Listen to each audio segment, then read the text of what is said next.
Corría el año de 1994. Alison Botha tenía 27 años y su cuerpo agonizante yacía sobre la arena. Cubierto de heridas, sangre e incertidumbre, no podía ver más allá de su aparente proximidad con la muerte. Contra todo pronóstico de no poder siquiera moverse y luego hacerse el silencio cuando sus atacantes la abandonaron dándola por muerta, se puso de pie. Con una mano sostuvo su cabeza casi decapitada y con la otra sus intestinos brotándole del abdomen. Arrastró sus pasos tan lentos como torpes, desplomándose sobre el suelo varias veces antes de llegar a una carretera para pedir ayuda.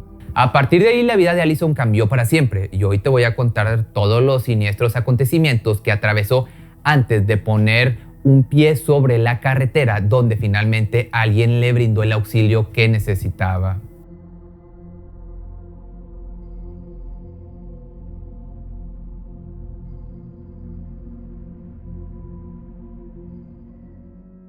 Nació en Port Elizabeth, Sudáfrica, el 2 de septiembre del año del 67. Abrazada por las hermosas playas alrededor de la bahía, tuvo una infancia tranquila y protegida por sus padres, quienes se divorciaron 10 años después de que ella naciera. Entonces la pequeña pasó a vivir únicamente con su madre y hermano. Este cambio repentino lo tomó de la mejor manera sin alterar su estabilidad emocional y siguió portando ese buen comportamiento que le caracterizaba. Sin embargo, había algo que le interrumpía sus pensamientos en medida que crecía. Ella buscaba algo más que solo terminar la escuela y quedarse a vivir en su ciudad. Las ganas de ver el mundo la iban conquistando a cada momento y sus estudios como secretaria dejaron de parecerle la mejor opción. Esperó paciente a concluir la universidad e inmediatamente luego de su graduación se despidió de su familia para salir a recorrer el mundo. Esta decisión mantenía en vilo a su madre por la preocupación de que algo le pudiera suceder en cualquier momento. Sola y lejos de casa, el peligro parecía acechante. Así se mantuvo por un tiempo hasta que, saciada su curiosidad de ver nuevos horizontes, quiso volver a la ciudad donde disfrutó de su infancia.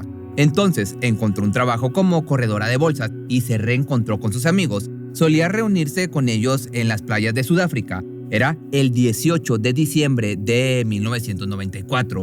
Los chicos habían pasado una agradable tarde a la orilla del mar y llevado la fiesta a casa de la joven ya caída la noche. Pidieron algunas pizzas y tomaron un par de cervezas antes de despedirse. Al final de la velada solo quedaron ella y su amiga Kim, quien vivía a unos cuantos minutos de distancia en coche. Entonces se ofreció a llevarla para evitar los peligros de la noche andando sola en taxi.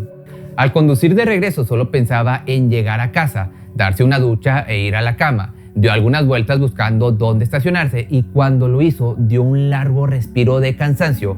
No tenía idea de que el infierno le respiraba en la nuca.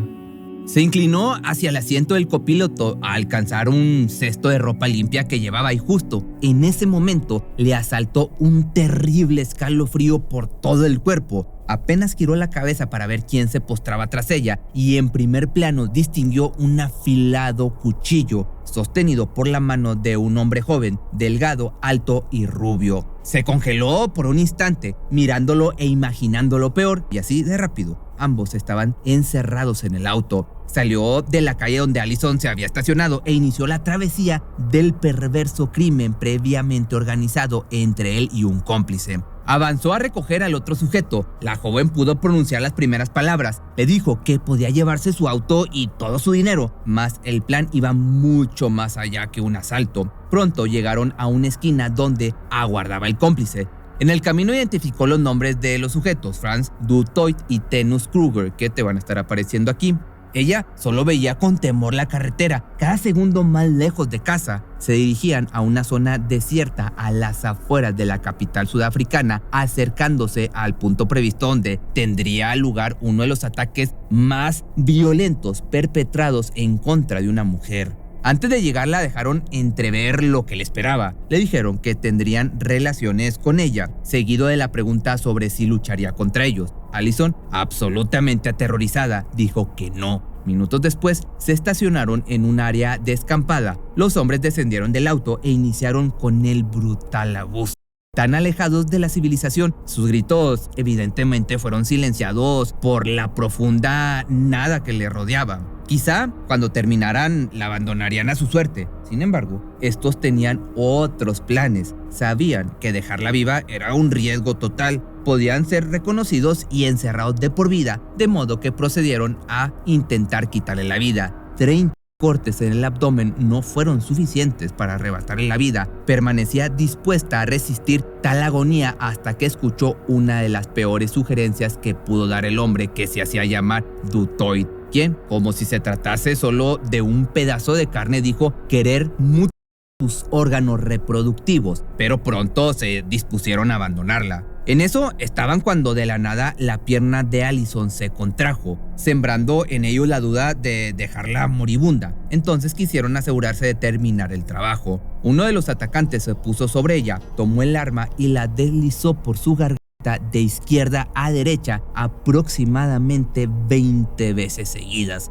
¿Te puedes imaginar lo macabro de estas acciones? Montones de sangre la empapaban e incluso la arena se tiñó de rojo, dibujando una de las escenas más, como te digo, perturbadoras jamás antes vistas. Nadie que lo hubiera visto podría pensar que iba a sobrevivir o que sobreviviera, incluidos los criminales, quienes satisfechos con su atroz proceder se dieron la media vuelta para tomar el carro de la chica y escapar dándola por muerta. De milagro o mera casualidad, ninguna de las la dio en alguna parte vital del cuerpo. Además, el estado de shock de la víctima era tan extremo que ni siquiera sintió dolor. Pota no estaba cerca de imaginar lo grave de sus heridas. Pese a haber sido destrozadas sus vías respiratorias, uno de los agujeros en el cuello le permitía llevar aire a los pulmones. Sin saberlo, los mismos atacantes le habían salvado la vida ayudándola a respirar. Permaneció un momento recostada esperando que la distancia entre ella y los hombres se hiciera más grande. Entonces, una vez hecho el silencio, se aferró a su vida más que nunca, escribiendo el nombre de sus secuestradores sobre la arena. Posteriormente, a lo lejos, distinguió un faro que pensó la podía conducir a una salida y se propuso llegar hasta ahí. Ahora, solo faltaba saber si podía ponerse de pie. De alguna manera, no sé cómo, pero lo logró e inmediatamente sintió como su cabeza rodaba hacia atrás. Poco faltaba para ser decapitada y no sería nada fácil, pero lo lograría. Arrastrando los pies comenzó a avanzar y a medida que lo hacía podía percibir como algo le sobresalía del abdomen. Eran sus intestinos brotando de su cuerpo. Mientras luchaba hacia adelante, mi vista se atenuó y se desvaneció y me caí muchas veces, pero logré levantarme nuevamente hasta que finalmente llegué a la ruta. Esto lo relató tiempo después. Cuando luego de una agonizante caminada pudo llegar al asfalto, se desplomó sobre él, esperando a alguien dispuesto a brindarle ayuda. De esta manera y minutos después pasó el primer automóvil, cuyo conductor decidió no detenerse al percatarse del crítico estado de la joven. Quizá entró en pánico o temía por su vida en caso de que alguien la siguiera, pero el auxilio tan deseado tardaría mucho más de lo que ella pensaba. Con el paso de los minutos, su esperanza de sobrevivir se reducía a cero hasta que de pronto un segundo vehículo transitó por la carretera. La persona que conducía se detuvo quedando perplejo por la situación. Su primer instinto fue devolver el estómago. Sin embargo, no dudó en llamar a una ambulancia, la cual se presentó hasta pasada una hora. Quizá la mujer no hubiera sobrevivido de no ser por un chico estudiante de veterinaria llamado Tyan Elert, que también te voy a estar dejando el nombre aquí, quien se encontraba vacacionando en Port Elizabeth.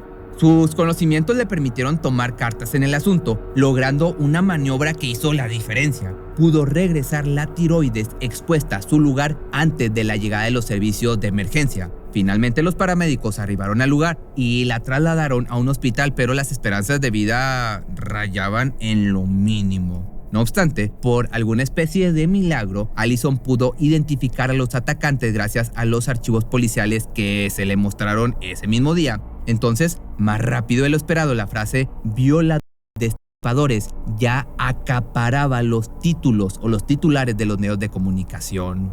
Resultó que tanto Dutoit como Kruger ya habían actuado de manera similar en el pasado, pero por irregularidades en las denuncias seguían en libertad.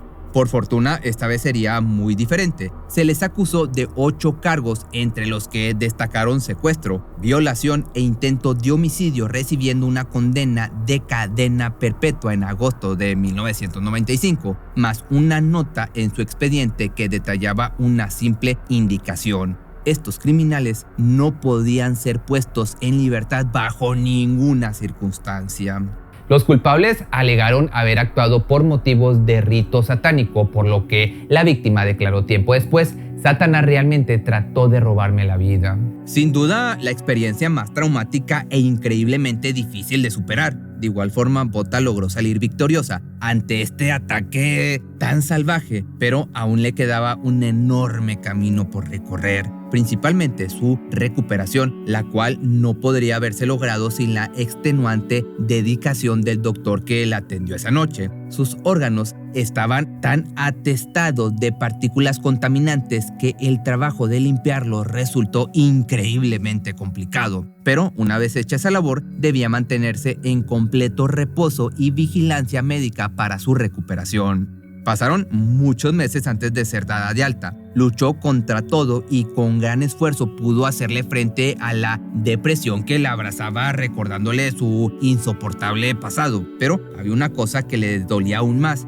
la peor secuela de sus heridas. Los doctores le dijeron que sería imposible concebir. Con ese peso sobre los hombros vivió un tiempo hasta que conoció a Tenie Botha, tan solo un año después del ataque. Ambos se encontraban en un proceso de recuperación, lo que les sirvió para crear una especie de vínculo casi de inmediato. Creo que nuestra desesperación mutua fue la base de nuestra amistad, cada vez más profunda a medida que nos ayudábamos a salir de la oscuridad. Fue lo más natural para nosotros hablar sobre el futuro, sabiendo que pasaríamos el resto de nuestras vidas juntos. Esto fue lo que contó Allison sobre su pareja. 2 años después contrajeron matrimonio y un día la vida los sorprendió. Contra todo pronóstico y opinión médica, lograron concebir a su primer hijo. El pequeño Daniel llegó en noviembre del año 2003 a dotarlos de amor cuando sus esperanzas de ser padres eran ya casi nulas. Y por si esto fuera poco, en noviembre de 2006 nació Matthew, que parecía un regalo de la vida o algún tipo de recompensa por todo el daño que había sufrido. Mi hijo mayor tenía unos 5 años cuando preguntó por la cicatriz en mi cuello. Solo dije: mami se lastimó, y a veces cuando te lastimas, después queda una cicatriz. Esto lo compartió la chica en una entrevista. Esta sobreviviente tomó su más dura experiencia como ejemplo para compartir con el mundo el increíble testimonio, convirtiéndose en una de las oradoras motivacionales más inspiradoras y admiradas. El ataque que sufrí me puso en este camino donde puedo viajar por el mundo y ayudar a inspirar a otras personas. Así, de esta manera descubrió un nuevo sentido para la vida y quizá su propósito en este mundo. And I said to myself, on the night when you had to fight and choose life or death, you chose life. Si te gustó este video, no olvides seguirme en mi nuevo TikTok, que me encuentras como Pepe Misterioso. No hago videos de esto, pero te cuento un poco de mis animales, de mis gatos y mis perros.